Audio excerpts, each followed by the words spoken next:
Assalamualaikum warahmatullahi wabarakatuh. Kami dari kelompok 3 yang beranggotakan yang pertama, Adinda Renita Dwi Sekar Arum dengan NIM 2020-12031. Yang kedua, Niken Lestari dengan NIM 2020-12032. Yang ketiga, Audrey Jennifer Octavatia dengan NIM 2020-12034. Dan yang terakhir, Rizky Amalia Sufa dengan NIM 2020-12039. Di sini, kami akan menjelaskan mengenai perilaku dalam organisasi. Yang pertama, keselarasan tujuan. Tujuan utama dari sistem pengendalian manajemen adalah memastikan sejauh mungkin tingkat goal congruence yang tinggi. Goal congruence merupakan keselarasan tujuan yang memiliki arti bahwa tindakan-tindakan individu yang dilakukan untuk meraih tujuan pribadi juga akan membantu untuk mencapai tujuan organisasi. Sistem pengendalian yang memadai setidaknya tidak akan mendorong individu untuk bertindak melawan kepentingan organisasi. Dalam hal ini, sistem pengendalian manajemen yang baik akan mempengaruhi perilaku sedemikian rupa sehingga anggota dalam organisasi dapat memiliki tujuan yang selaras dengan tujuan organisasi. Kemudian faktor-faktor informal yang mempengaruhi keselarasan tujuan. Yang pertama ada faktor eksternal. Faktor eksternal dalam hal ini adalah norma-norma mengenai perilaku yang diharapkan di dalam masyarakat, di mana organisasi merupakan bagian dari masyarakat. Norma tersebut mencakup etos kerja atau sikap anggota organisasi yang diwujudkan melalui loyalitas pegawai, keuletan, semangat, dan kebanggaan yang dimiliki pegawai dalam menjalankan tugas. Norma dalam suatu organisasi juga dipengaruhi secara spesifik oleh jenis industri yang dimiliki oleh organisasi tersebut. Kemudian faktor internal. Yang pertama budaya. Budaya yang meliputi keyakinan bersama, nilai-nilai hidup yang dianut, norma perilaku, serta asumsi-asumsi yang secara implisit diterima dan secara eksplisit dimanifestasikan di seluruh 35 jajaran organisasi. Budaya dalam perusahaan dipengaruhi oleh kualitas personalitas dan kebijakan CEO serta personalitas dan kebijakan para manajer. Yang kedua ada gaya manajemen. Gaya manajemen merupakan faktor internal yang memiliki dampak paling kuat terhadap pengendalian manajemen. Menurut Masciarillo ada 3 jenis gaya. Yang pertama, internal control style, merupakan masing-masing individu mempunyai gaya kepemimpinan yang berbeda dan partisipatif. Yang kedua, external control style, yaitu tindakan ditentukan oleh pihak lain atau pemimpin dan otoriter. Dan yang terakhir, mixed control style, yaitu partisipatif dan terarah. Yang ketiga, ada organisasi informal. Garis-garis dalam bagan organisasi menunjukkan hubungan formal, yaitu pemegang otoritas resmi dan tanggung jawab dari setiap manajer. Pada kenyataannya, proses pengendalian manajemen tidak dapat berjalan dengan baik apabila anggota organisasi atau perusahaan tidak paham dan mengenali arti penting dari hubungan-hubungan dalam organisasi yang bersifat informal. Dan yang terakhir ada persepsi dan komunikasi. Para manajemen harus mengetahui tujuan dan tindakan yang harus diambil untuk mencapai tujuan tersebut. Mereka menyerap informasi dari berbagai jalur baik formal, yaitu melalui anggaran dan dokumen resmi lainnya, maupun jalur informal yaitu melalui percakapan dan obrolan yang tidak resmi. Sistem pengendalian formal. Aturan-aturan. Aturan dapat diartikan sebagai seperangkat tulisan yang memuat jenis instruksi dan pengendalian.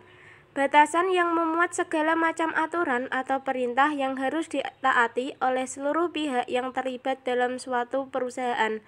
Contohnya, instruksi jabatan, pembagian kerja, prosedur standar operasi, panduan-panduan, dan tuntutan-tuntutan etis. Larangan terhadap tindakan yang tidak etis, ilegal, atau tindakan lain yang tidak diinginkan, tindakan-tindakan yang dapat merugikan perusahaan.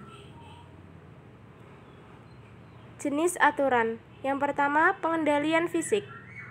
Merupakan ketentuan agar fisik organisasi terjaga dan dapat dilakukan dengan adanya penjaga keamanan, gudang yang terkunci, ruangan besi, password komputer, CCTV, dan lain-lain. Yang kedua, manual. Merupakan aturan yang jauh lebih rinci dan biasanya merupakan petunjuk untuk melaksanakan sesuatu. Contohnya ialah panduan menjalankan mesin, panduan untuk meminta fasilitas bagi organisasi, dan lain-lain. Selanjutnya, sistem pengendalian tugas merupakan proses untuk menjamin bahwa tugas-tugas tertentu dijalankan secara efektif dan efisien. Kebanyakan tugas-tugas biasanya dikendalikan melalui peraturan-peraturan. Selanjutnya, pengamanan sistem. Berbagai bentuk pengamanan secara sistematis dirancang untuk menjamin arus informasi yang mengalir melalui sistem bersifat akurat dan untuk mencegah atau meminimalkan kesalahan atau kecurangan. Hal ini meliputi pemeriksaan silang secara terinci, menghitung uang dan aktiva sesering mungkin, serta dengan melakukan pengecekan sistem oleh auditor internal dan eksternal. Berikut adalah proses kendali secara formal.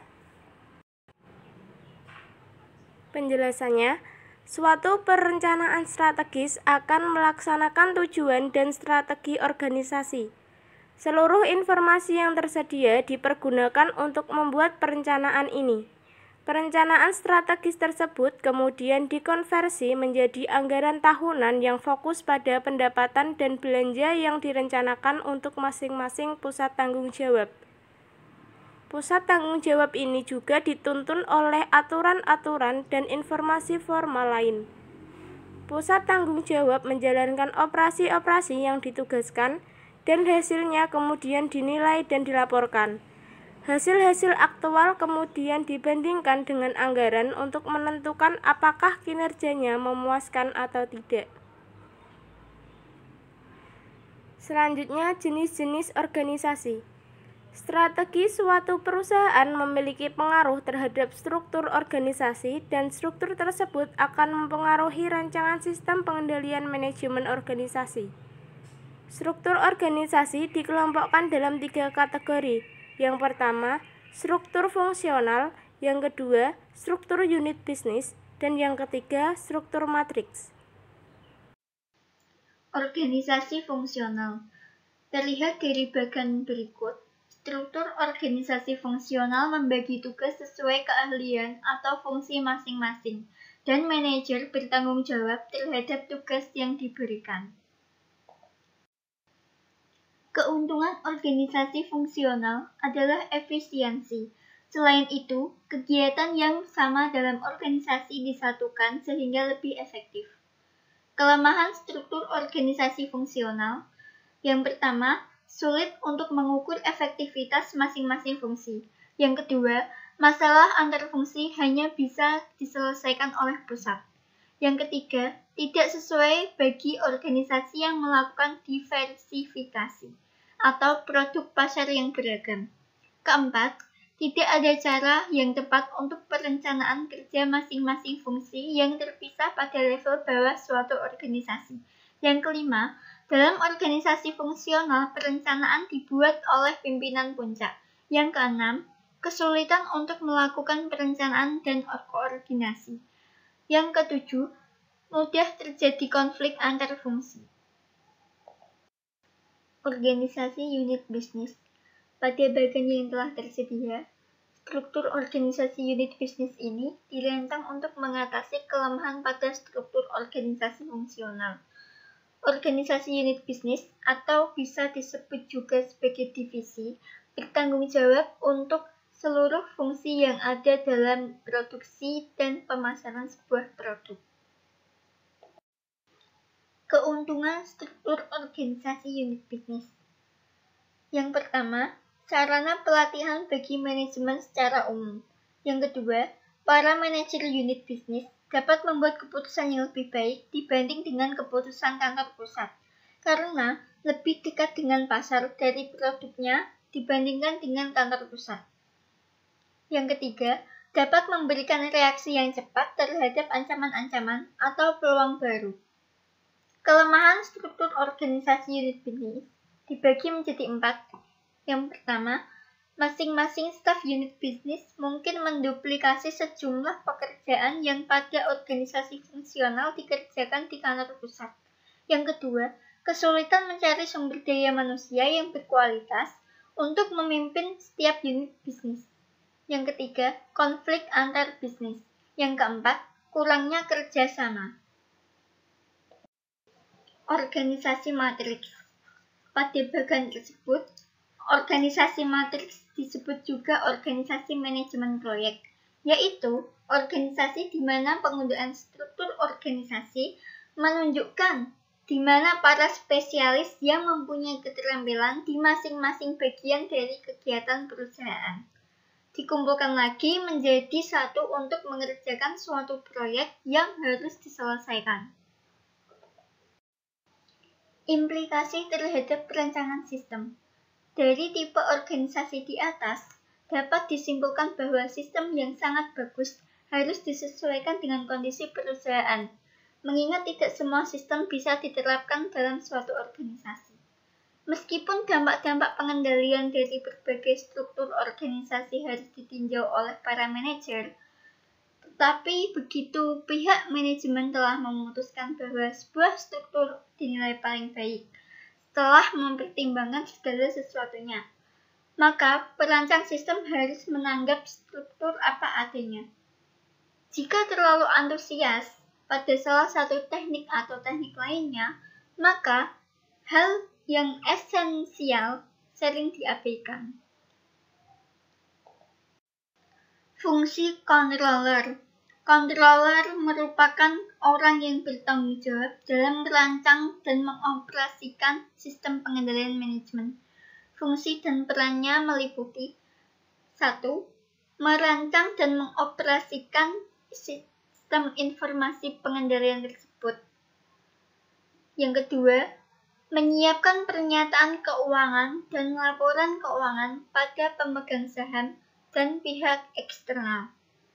Yang ketiga, menyiapkan dan menganalisis laporan kinerja, menginterpretasikan laporan tersebut untuk para manajer, menganalisis program dan proposal anggaran dari berbagai segmen perusahaan, serta mengkonsolidasikannya ke dalam anggaran tahunan secara keseluruhan. Fungsi controller yang nomor 4 yaitu melakukan supervisi audit internal dan mencatat prosedur-prosedur pengendalian untuk menjamin validitas informasi, menetapkan pengamanan yang memadai terhadap pencurigaan dan kecurangan serta menjalankan audit operasional. Poin kelima yaitu mengembangkan personel dalam organisasi pengendali dan berpartisipasi dalam pendidikan personal manajemen dalam kaitannya dengan fungsi pengendali. Selanjutnya yaitu relasi kejajaran organisasi. Fungsi pengendalian adalah fungsi staf. Meskipun seorang controller biasanya bertanggung jawab untuk merancang maupun mengoperasikan sistem yang mengumpulkan dan melaporkan informasi. Pemanfaatan informasi ini adalah tanggung jawab jajaran manajemen. Para controller juga memainkan peranan penting dalam mempersiapkan rencana strategis dan anggaran serta melakukan penelitian secara cermat atas laporan kinerja. Poin selanjutnya ada controller unit bisnis. Para controller unit bisnis memiliki tanggung jawab pada dua pihak. Pihak pertama ialah pada controller corporate, yaitu pihak yang memegang tanggung jawab operasi sistem pengendalian secara keseluruhan.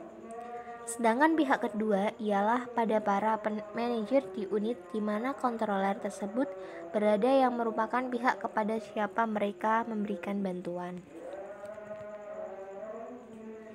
Selanjutnya ada hubungan-hubungan alternatif controller. Penjelasannya yaitu hubungan-hubungan alternatif controller. Pada hubungan garis putus-putus, manajer unit bisnis merupakan atasan langsung controller unit bisnis dan memiliki wewenang dalam memperkerjakan, melatih, memindahkan, memberikan kompensasi, mempromosikan, dan memecat para controller di unit yang bersangkutan. Namun, keputusan tersebut jarang dibuat tanpa masukan dari controller korporat. Masalah dari hubungan ini dimungkinkan controller unit bisnis tidak akan memberikan laporan yang objektif mengenai anggaran dan kinerja pada manajer senior. Pada hubungan garis penuh, controller unit bisnis memberikan laporan secara langsung pada controller korporat sebagai atasan mereka. Masalah dari hubungan ini dimungkinkan manajer unit bisnis menganggap dan memperlakukan controller unit bisnis sebagai seorang mata-mata dari kantor pusat dan bukan sebagai mitra kerja. Diharapkan para controller tidak mentolerir atau terlibat dalam memberikan informasi yang menyesatkan ataupun menyembunyikan informasi yang tidak menyenangkan. Etika yang terkandung dalam proses tanggung jawab tidak akan memberikan toleransi terhadap praktik seperti itu. Sekian penjelasan dari kelompok kami. Jika ada yang ingin ditanyakan bisa melalui pertemuan berikutnya. Wassalamualaikum warahmatullahi wabarakatuh.